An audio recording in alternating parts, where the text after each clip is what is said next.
first layup is good. Welcome to the Ram Report with Tim Miles. Sabas fires and hits. The putback is up and good by Horna. Right down the lane, throws it down. Inside Moby Arena, tonight's matchup between UNLV and the Colorado State Rams. You know, it's going to be a really good game. You just have to play like it's all on the line, because it is. We know UNLV is going to come in here ready to play, and you know we have to be ready too. Here's Dorian, got in the lane, all the way to the hoop. He scoops it up and in. Make the three, got Masama, give and go down the lane. Ball rejected by Dwight Smith. Rams got it down low, and will throw it down with authority. And that will expire the first half with 15-4 run for the Runnin' Rebels. Rams trail the 17th ranked UNLV Runnin' Rebels here in Fort Collins. Dorian Green takes it to the rim and one. The Rams now have the lead for the first time in the ball game. Marshall blocked by Horny. The students are amassing on the baseline. The score is final, 66-59. Colorado State has knocked off the 17th ranked Runnin' Rebels. Well, another great week for Colorado State basketball and another big-time win for the CSU Ram program. Hi, everybody, and welcome to another edition here of the Ram Report. We're joined on set by CSU head coach Tim Miles. Tim, thanks for joining us. You know, we were talking last time. Well, you guys had three things you wanted to take care of. You're going to get a win against UNLV, get a win on the road at Air Force, and then go do damage at the Mountain West Conference tournament. Well, you've hit the first two marks, mission accomplished. Now it's on to the Mountain West Conference tournament. Yeah, I don't think as a coach you can be prouder of a group of guys that go out there and compete and play hard and just really, you know, play to their ceiling. I mean, they play to their talent level, and their consistency's been awesome, and the UNLV game was an awesome night. Yeah, Colorado State knocking off yet another top 20 opponent here at Moby Arena, but it wasn't easy. Tim, your ball club down 16 points with 16 minutes to go, and that's well, one of the better comebacks I've seen here at Moby Arena.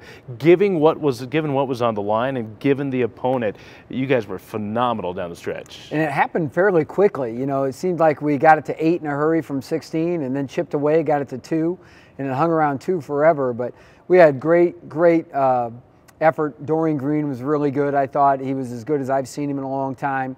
I thought that Pierce Horning again down the stretch was phenomenal, and those two guys really carried us to victory. All right, give us verbatim what you said at halftime of that game. Yeah, right. You know, here's what was neat about the halftime is as we came out in the second half, we were down 41-25, and every guy that played in the second half really played well. They contributed to the win. They helped. I felt like I could put anybody in. It's not always that. Sometimes you're like, oh, that guy's not having a very good night. We got to play around him. That guy's hurting. We got to play around him. But we didn't have to. Yeah, defensively, that's about as good as I've seen you guys play to hold a team like UNLV to just 18 second half points, and you held them to 27% shooting. You guys were outstanding on the defensive side. The guys just played ready. They did what they're supposed to. They worked hard throughout every possession of the shot clock of every possession and throughout the whole game. And pretty soon you look up and you're ahead and you're winning the game. And those are great things. I thought our guys' focus was really good.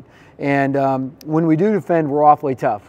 Yeah, Dorian Green was outstanding for Colorado State, had a big three-point play that gave the Rams their first lead of the game, had another fadeaway jumper. We talked a little bit about this on Saturday down at Air Force, and here you are going up against an athletic bunch in UNLV, but I think the athletic ability of Dorian Green sometimes gets lost or maybe is underestimated, because in the second half, he was getting to the rim at will. He's got great strength, you know, and he can drive the ball well. I was really impressed with Dorian, and then there was a time when we just didn't run very good offense late, but Dorian makes a really tough shot, and then Pierce Horning gets 2 offensive rebounds that were really critical for us. And so we found a way to save the day, and it was a great win for our program. Yeah, and a great crowd, nearly a sellout here. I thought the students were as good as they've been all year. It was so loud. It was just so incredible.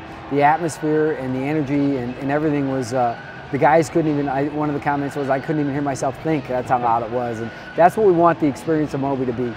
One final thought from that game, of course, it was senior night. You were honoring Will Bell and Kaipo Sabas. We'll have Kaipo on the program here coming up in the next segment, but it's always great to not only get the good crowd for senior night, but to send those seniors out on a positive note. Well, there are two guys that came in as non-scholarship guys, earned scholarships.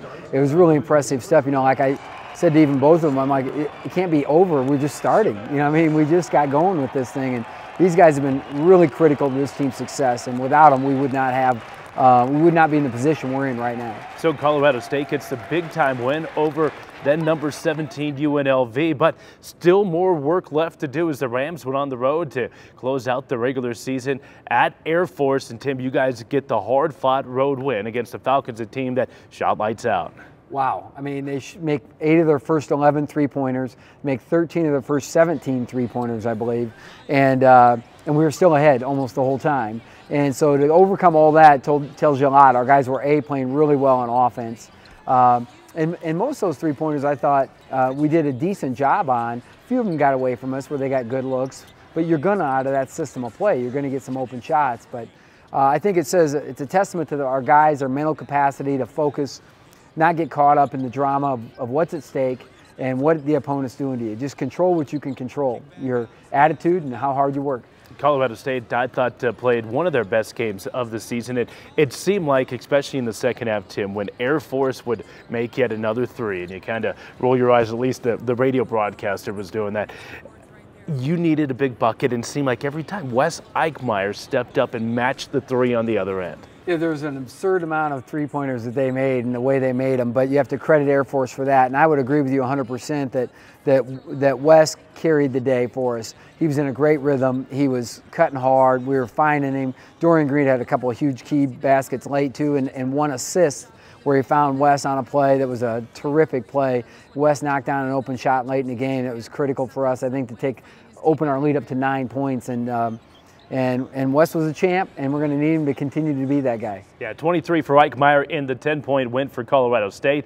And with the victory over Air Force, it means the regular season is all finished. Colorado State closes out the year in the regular season at 19-10. They get the number 4 seed in the Mountain West Conference tournament. That comes up here this week. We'll talk about that. We'll also be joined by the senior Kaipo Sabas. Stay with us right here on the Ram Report. Up here, there's something that makes the remarkable an inspirational thing. Taking our work with this out of the lab and putting it into these all over the world. Chasing tornadoes from the shadow of the Rockies. A special sensitivity that revolutionized an industry. All of this in a great Colorado town. It's an exciting place to live and learn! Colorado State University. Inspiration happens on higher ground. Twitter's great. Here's one. The Rams won, and I got my painted stuff on TV last night. The bad news, this stuff ain't coming off, and I've got a job interview. Are you Big Rammy? Yeah, that's me. You got a job interview today? Yeah, I gotta be there in an hour, and I can't get this paint off. That's why we're here. Let's go, guys. Smile. Look them right in the eye. You got this. You can do it. Go get them. Let's go.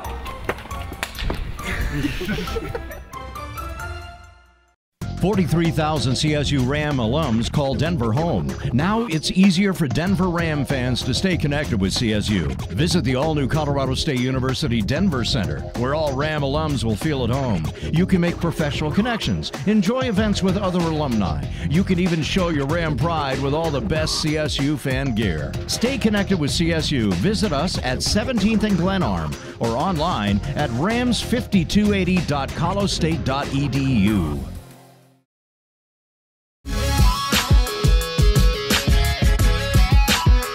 Well, we continue here on the Ram Report as we talk Colorado State basketball. Welcome back, everybody. Brian Roth, your host. And as you can see, senior Kaipo Sabas joins us here on the set along with head coach Tim Miles. Kaipo, one of 2 seniors on this ball club, the former walk-on, now a scholarship player. Kaipo, thanks for joining us. Describe this season, because I'm not sure if you thought you would be the impact player that you have become, but I imagine it's had to be a blast. Oh, yeah, definitely. I couldn't see it being any better other than going to the dance and cutting down nets to this Mountain West tournament. But you know, I didn't really see myself having this much of like significant minutes and this role that I've had this entire year. You know, it's been a blast. can't complain about anything. We got a great group of guys. We're a really tight-knit team, and you know, we believe in ourselves, you know, even when other people don't. Yeah. Talk about the offseason and how you approached this year, knowing it was going to be your final season of probably organized basketball, certainly at the college level. What did you do to prepare to allow yourself, when the opportunity was given to you, to take advantage? I just had to, mentally, you know, I just had to stay ready. You know, I always stay in after practice and like get shots up because I know that I may get that chance, and you know, I ended up getting that chance. You know, that's something that my dad always told me, like, just be ready. You never know when you're going to get the opportunity, and I ended up getting one and had a good game. Tim, talk about this because it's a great story, but you asked him at the start of the season, what do you want to get out of this season? Well, Kaipo came to me last spring and said, Coach, I want to prove to you I'm going to play. And you know, we were at odds. I said, are you sure? Because it appears to me you're happy to be on the team. And Kaipo says, no, I'm going to show you. And I can't think of a kid that put out a goal. You know, we talked about the work ethic that's going to be needed. He exceeded that like gangbusters. And then when he did get his opportunity, like you said, he came through in the clutch. And that tells you a lot about his mentality, his belief in himself, and his hard work. Because I can't think of a better story than Kaipo and what he's doing this year. I told one of our coaches, I'm like, you know who's going to lead us to the NCAA tournament? Kaipo Sabas. He's going to take us to the NCAA tournament. And I mean that. He can still do that. And it's just a marvelous story about hard work and dedication and believing in yourself. And I can't say enough about Kaipo. I'm just blessed to have him in our program. And on senior night, like I said earlier, we just started. It can't be over already. I mean, and I just have to commend him on all that. But I trust him too. I know how hard he works for us. We give him some of the toughest matchups. He does all the dirty work, and then he makes every open shot he gets too. College basketball at this level, it's a bottom line business. We all know it's about wins and it's about losses, but it has to make you feel fantastic as a coach to see a kid do what he's done. What makes me feel fantastic is when I gave Kaipo the scholarship paperwork, to see the look on his face and the exhilaration and just the look of accomplishment. You can't replace that because he earned it, and there's only one way to get that, and he did it. Describe senior night, Kaipo. It must have been an exhilarating experience. Oh yeah, I try not to let like all the emotions get into it. Like, this is really my last game I'm going to play here. Like, you know, this year's gone by so quickly, but we played a great team in UNLV. You know, we didn't start the way we wanted to. Definitely not. They were shooting the ball real well, and you know, the second half we had was unbelievable. We held that team to 18 points, and you know, that's just a testament to everybody. You know how hard we work, and you know, Coach was not very happy in the locker room at halftime, but he definitely fired us up a little bit because we know what's on the line, and we want this tournament more than anything, so we want to get there. Well, here we go. We're going into the Mountain West Conference Tournament. TCU coming up on Thursday. Your thoughts on the Frogs and the tournament as a whole? We've had some good games against them. Double OT thriller over here, and then we failed to execute in the last 5 minutes of the game down there, which ultimately lost us the game. You know, but I think we're really gonna have to buckle down and stop their shooters because their big guys hurt us with threes down there. And Hank Thorns is playing really well. Same with J.R. Cadett. You know, they just had big 20-point performance against San Diego State. Just Region 9 shout out right there. J.R. That's right. Was he a Region 9 guy? Yeah, he played at Sheridan. Okay, Region 9 usually Colorado and the Wyoming junior colleges. Tim, one final thought as we leave you here. Your thoughts on the week ahead for your basketball team, because it's another important week. Well, I'm going to let Kaipo tell me what order we're cutting down the nets. Because that's what we have to figure out. We're going there to win the tournament. Yeah. You can't go there with the idea we need one, then we're probably in, because you don't know. We can't control what other teams are going to do. The only way to guarantee us a spot in the NCAA tournament is to win that tournament. Great matchup with TCU. Should be an entertaining game, and I think it's anybody's tournament. I love I think we have the best draw for us in our matchups with TCU, Boise, and San Diego State on our side of the bracket. We stay away from the home team, stay away from all the size, so it should be fun matchups. Okay, thanks so much, Tim. We'll see you in Vegas. Kaipo, hey, great season so far. Good luck this week. That's senior Kaipo Sabas and, of course, head coach Tim Miles. We'll talk Colorado State women's basketball with head coach Kristen Holt when we come back. Stay with us here on the Ram Report. Stay in touch with the Rams by visiting us on Facebook, YouTube, or follow us on Twitter. You follow us and we'll follow you.